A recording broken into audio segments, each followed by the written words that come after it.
Welcome to our channel. నమస్కారం. సిదిరప్పలరాజు కొడుకు hit and run కేసులో దానే అనే యాదవ్ కులస్తుడు చనిపోయాడు. ఆ క్రమంలో సాక్ష్యాలను తారుమారు చేస్తే సిదిరప్పలరాజు మీద పోలీసులు కేసు పెట్టారు. కోర్టుకు సరెండర్ చేశారు. కోర్టు రిమాండ్ విధించింది. నిన్న బెయిల్ తీసుకుని బయటకు వచ్చాడు. మా మీద తప్పుడు కేసులు పెట్టి మమ్మల్ని ఇబ్బంది పెడుతున్నారు, మా బీసీని అణదొక్కే ప్రయత్నం చేస్తున్నారంటూ విమర్శలు చేశాడు. సిదిరప్పలరాజు విమర్శల మీద, జరుగుతున్న పరిణామాల మీద విశ్లేషించడానికి మనతో పాటు ఉన్నారు ప్రముఖ ఆర్థిక, రాజకీయ, సామాజిక విశ్లేషకులు అలసిమతి శ్రీనివాసరావు. వారిని అడిగి మన విశేషాలు తెలుసుకుందాం. నమస్తే సార్. నమస్కారం అండి. సిదిరప్పలరాజు తప్పుడు చేసి కోర్టుకు వెళ్తే కోర్టు రిమాండ్ చేసి బెయిల్ తీసుకుని బయటకు వచ్చాడు. బయటకు వచ్చిన చంద్రబాబు నాయుడు మా మీద కక్ష రాజకీయాలు చేస్తున్నాడు, మా బీసీలు అణదొక్కే ప్రయత్నం చేస్తున్నాడు అంటే వ్యాఖ్యలు చేస్తున్నాడు. కొడుకు చేసింది కరెక్ట్, తప్పు కాదంటాడు. అంటే వ్యక్తిని చంపడం తప్పు కాదా? చనిపోయిన వ్యక్తి బీసీ కాదా? వీళ్ళే ఎందుకు బీసీ అని చెప్పి ప్రమోట్ చేసుకుంటున్నారు? ఇప్పుడు ఇక్కడ వాళ్ళు బుద్ధిహీనులండి. వాళ్ళు పదే పదే కులం మాట ఎత్తుతారు. మనం ఎత్తాల్సిన అవసరం లేదు. అక్కడ ఒక కడు పేదవాడు గొర్రెలను కాసుకుంటూ తన జీవనం కొనసాగిస్తున్నవాడు, ఆ ఇంటికి ఆధారం అతనే. అతను ఆ ప్రమాదంలో చనిపోయాడు. అది నిజంగా ప్రమాదమే. అది ఇతను డ్రైవింగ్ సరిగ్గా వచ్చి చేశాడా, లేదా అతనే వచ్చి ఇందులో పడ్డా, ఏమైనా జరగనివ్వండి, అతను చనిపోయాడు. అతనికి సకాలంలో వైద్య సహాయం అందించడానికి వీళ్ళు ప్రయత్నం చేయలేదు. ఒకటి. రెండు, ఈ ప్రమాదం జరిగిన తర్వాత సిదిరప్పలరాజు కొడుకు ఏదో నేరుగా పోలీస్ స్టేషన్కి వెళ్ళి వాళ్ళ నాన్నకు ఫోన్ చేసినట్టే వాళ్ళ నాన్నగారికి ఎవరికో పెద్దవాళ్ళకి ఫోన్ చేసుకుంటాడు. వాళ్ళు వచ్చిన వెంటనే అతనంటే కుర్రాడు తెలియదు. సిదిరప్పలరాజు మంత్రిగా పనిచేసాడు, డాక్టర్, బాగా చదువుకున్నాడు. అతను వెంటనే పోలీస్ స్టేషన్కి ఇన్ఫామ్ చేసి ఇది ఇలా జరిగిందని చెప్పేసి ఆ కేసు ఎఫ్ఐఆర్ నోట్ చేయించి అతను తీసుకెళ్ళొచ్చు. వాళ్ళు వెంటనే పంపిస్తారు హాస్పిటల్ చేసి. తర్వాత కేసు ఎదుర్కోవాలి. అది ప్రమాదం, అది కొంపలే వంటిపోండి అతనికి. అది ప్రమాదం జరిగింది కాబట్టి ఆ థర్డ్ పార్టీ ఇన్సూరెన్స్ ఉంటుంది, అతనికి ఇన్సూరెన్స్ వస్తుంది. వీళ్ళు కూడా ఆ కుటుంబానికి, వీళ్ళ వల్ల చనిపోయాడు కాబట్టి వీళ్ళ కుటుంబానికి సాయం చేస్తే అక్కడితో ఆ గొడవ అయిపోయింది. ఇతను ఏం చేశాడు? ఆ కుర్రోడిని తప్పించడానికి ప్రయత్నం చేశాడు. ఆ కుర్రోడి ప్లేస్లో ఇంకొకరిని పెట్టడానికి ప్రయత్నం చేశాడు. కుర్రోడిని తప్పించడం ఒక నేరం అయితే, కుర్రోడి ప్లేస్లో ఇంకొకరిని పెట్టడానికి ప్రయత్నం చేయడం అదో నేరం అయితే, అది ప్రమాదాన్ని హిట్ అండ్ రన్ కేసుగా మార్చి అతన్ని అబ్స్కాండ్ చేయడానికి ప్రయత్నం చేశాడు. ఇతను అరెస్ట్ అయ్యాడు. పైగా కొనుగోలుతో బతుకున్న వ్యక్తిని కాపాడలేదు. అది మానవత్వానికి సంబంధించింది. ఇక్కడ కులాలు ఎందుకు వస్తాయండి? అతను చనిపోయాడు, పాపం చిన్న చిన్న పిల్లలు వాళ్ళకి.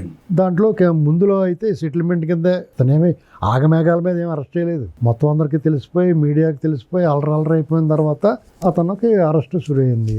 ఎవడ ఆపగలుగుతాడండి? ఇక్కడ చంద్రబాబు నాయుడు గారు కక్ష సాధిస్తున్నాడనే మాట అతని నోట్లోంచి వచ్చిందంటే ఖచ్చితంగా అతను మహాపాపం చేసినట్టే. ఇక వాళ్ళకి ఎన్ని తిట్టినా శిక్షలో ఇవన్నీ పక్కన పెట్టండి. ఎందుకంటే నిజంగా కక్ష సాధించే వాళ్ళు అయితే 2 ఏళ్ళు ఎందుకు ఊరుకుంటాడు? ఇప్పుడు అక్కడ ఆ స్థానికంగా శాసనసభ్యురాలు గౌతు శిరీష గారిని ఇతను తన 5 సంవత్సరాల అధికారంలో ఉన్నప్పుడు ఎంత దారుణంగా వేధించారు అనేటువంటిది, ఒక ఆడబిడ్డ గౌతు లచ్చన్న గారు మనరాలు, శ్యామ్ సుందర్ శివాజీ గారు అమ్మాయి అని చూడకుండా చాలా దారుణంగా హ్యూమిలేట్ చేశారు. కార్యకర్తలను వేధించారు. ఆ అమ్మాయి చాలాసార్లు చాలా కార్యకర్తల గురించి కళ్ళనీళ్ళు పెట్టుకున్న సందర్భాలు ఉన్నాయి. ఆమెను కూడా సోషల్ మీడియాలో వేధించారు, పోలీస్ కేసులు పెట్టి వేధించారు. చాలా దారుణంగా పోలీసులు కేసులు పెట్టి రకరకాల వేధింపులు అవన్నీ కామన్గా అందరికీ చేసినట్టు చేశారు. ఈవిడ మళ్ళీ ప్రత్యేకంగా వేధించారు. మరి కక్ష సాధించే ఉద్దేశం ఉంటే ఉత్తుపున్న ఇంట్లో ఉన్న లాక్కెళ్ళి ఇరగొట్టి తీసుకెళ్ళి లోపలేసి ఇచ్చండి. జగన్మోహన్ రెడ్డి చేయలేదా? అవును, చేశాడుగా. కొల్లు రవీంద్ర గారిని, మన అచ్చెన్నాయుడు గారిని, ధూళిపాళ్ల నరేంద్ర గారిని, దేవినేని ఉమా గారిని, వీళ్ళందరి మీద అక్రమ కేసులే కదా. అయ్యి అక్రమ కేసులు అంటే వీళ్ళంతటా వీళ్ళు తప్పులు చేసి దొరికిపోయి సిగ్గు లేకుండా మళ్ళీ బయటకు వచ్చి చంద్రబాబు నాయుడు గారు కక్ష సాధించాడని వాళ్ళు అనటం మానేయటం మంచిది. ఎందుకంటే వాళ్ళ పార్టీ వాళ్ళే నమ్మరు. ఆయన కక్షా రాజకీయాలు చేయట్లేదు, అక్రమ కేసులు పెట్టట్లేదు కాబట్టే మీరు పేటరేగిపోయి మాట్లాడుతున్నారు. మీ జగన్ అడుగు తీసి అడుగు బయటకు పెట్టగలరా? చంద్రబాబు నాయుడు గారు కక్షా రాజకీయాలు చేయదలుచుకుంటే అసలు మీ ఓటు బయట రాగలడా? అడుగు బయట పెట్టగలడా? అసలు తాడేపల్లి కొంపలో సిఐడి వాళ్ళు వెళ్ళి కూర్చుని ఇళ్ళంతా సోదాలు చేస్తే ఆ నేల మాళికల్లో ఏమో మొత్తం బయట వేసేసి అది నీడ్చుకొచ్చేస్తారు. లేకపోతే సరే అక్కడ పెట్టేసి తీసుకొచ్చేస్తారు. మరి తెనాల్లో అడుసుల వెంకటేశ్వరరావు అని ఒక ఆయన పోటీ చేస్తే మున్సిపల్ ఎలక్షన్లో ఇంట్లో లెక్కర పెట్టి అది సీసీ కెమెరాలో దొరికేటట్టు సరిపోయింది. లేకపోతే ఆయన మీద కేసు పెట్టేద్దామని చూశారు. వైసీపీ హయాంలో 2020 మున్సిపల్ ఎలక్షన్లోనండి. అంత దారుణాలు చేశారు. ఎక్కడికక్కడ ఎప్పటికప్పుడు చంద్రబాబు నాయుడు గారు బయట రానిచ్చారు. ఎక్కడ నిర్బంధం అడుగడుగున నిర్బంధం ఆటంకాలు కలిగించారు. అది దారుణాలు, అక్రమాలు, అక్రమ కేసులు. చంద్రబాబు నాయుడు గారిని అరెస్ట్ అయిన సక్రమమా? అవును, అక్రమం.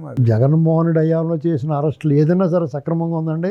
53 రోజులు జైలు పెట్టి ఒక్క సాక్ష్యాన్ని కూడా చూపించలేదు. వైజాగ్ నుంచి నందకిషోర్ అన్న ఒక ఆయన్ని ఆ కరోనా టైంలో తీసుకెళ్ళి కేవలం అరెస్ట్ వల్ల కరోనా వచ్చిపోయాడండి. ఆయన కరోనా వాటిలో కూర్చోబెట్టి తీసుకెళ్ళారు. అచ్చెన్నాయుడు గారిని కూడా అలా కరోనా వల్ల కూర్చోబెట్టారు. కరోనా అంటే చంపేద్దామని చూసారు. అది దుర్మార్గం. అంటే ఇక్కడ వీళ్ళు జగన్మోహన్ రెడ్డి కూడా అదే మాట్లాడుతూ ఉన్నాడు. పాపం చిన్నపిల్లోడు, పాపం విరూపాక్ష, పాపం తమ్మినేని సీతారాం కొడుకు, పాపం కారుమూరి సునీల్, ఇవన్నీ మాట్లాడుతున్నారు. ఇంత అడ్డుగోలుగా మాట్లాడి వాళ్ళు మనం ఏం చేస్తామండి? ఇప్పుడు సీడ్ యాక్సెస్ రోడ్ నిన్న ఓపెన్ చేశారు.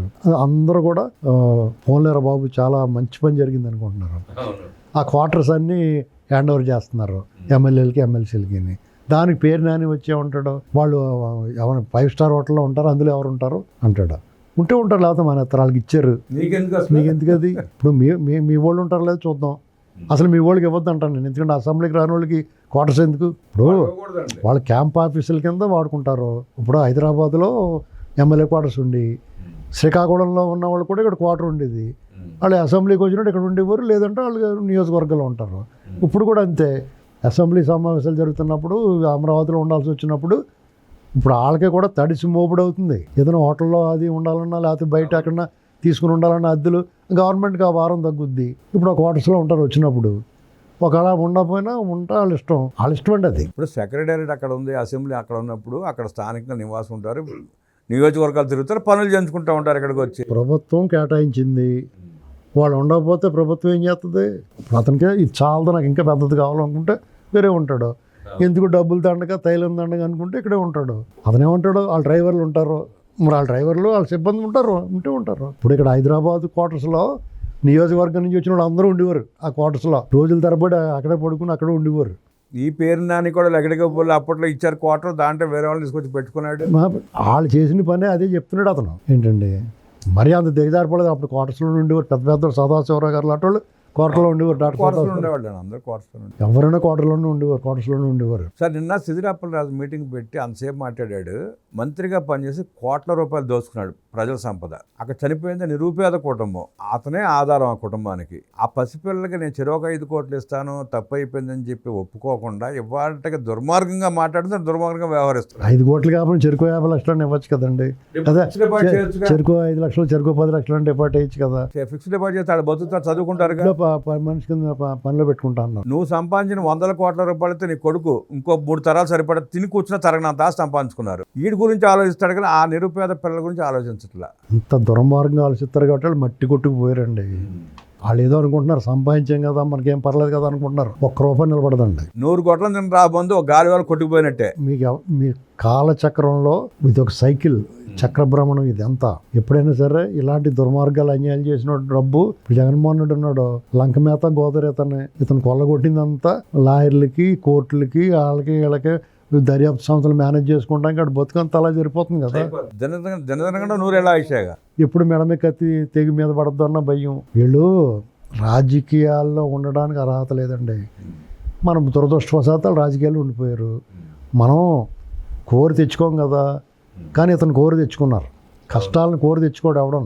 కానీ మన ఆంధ్రప్రదేశ్లో మాత్రం కోరి కష్టాలు తెచ్చుకున్నాం.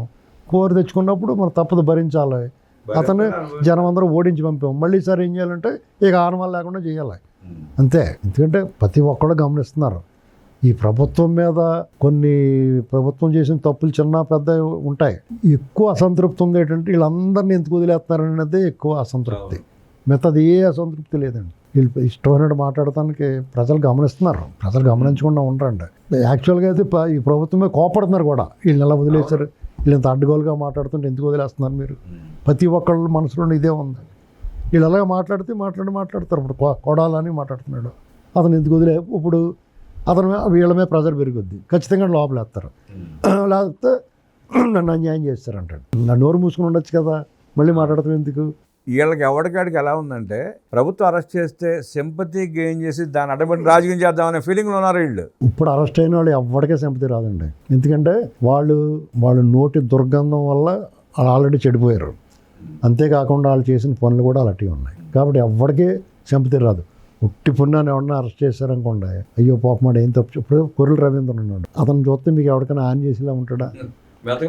మాట కూడా గట్టిగా మాట్లాడి ఎవరిని తిట్టడు కదా. అటువంటి వాడిని అంత దారుణంగా బుక్ చేశారు. అప్పుడు ఉత్తి పుణ్యాన్ని అతను సంబంధం లేని దాంట్లో బుక్ చేశారు. అచ్చెన్నాయుడు గారిని ఏం చేశారు? ఆయన తర్వాత వాళ్ళే మాకు ఇందులో ఏం జరగలేదని వదిలేశారు. మరి దానికి ఎవరు బాధ్యులు? అది అక్రమ కేసు. అంటే చంద్రబాబు నాయుడు గారు రింగ్ రోడ్ లేకుండా రింగ్ రోడ్డు మీద కేసు పెట్టారు, ఇసుక ఫ్రీగా ఇచ్చాడని కేసు పెట్టారు. ఇలాంటివన్నీ పెడితే మరి అక్రమ కేసులు అంటే అయ్యి 100 గొడ్లను తిన్న రాబందు ఒక గాలివాన కొట్టుకుపోయినట్టు వైఎస్ఆర్ కాంగ్రెస్ పార్టీ త్వరలోనే తుడుచుకుపెట్టుకుపోతుందంటూ విశ్లేషించిన నరసింహ గారికి ధన్యవాదాలు తెలియజేస్తే నమస్కారం.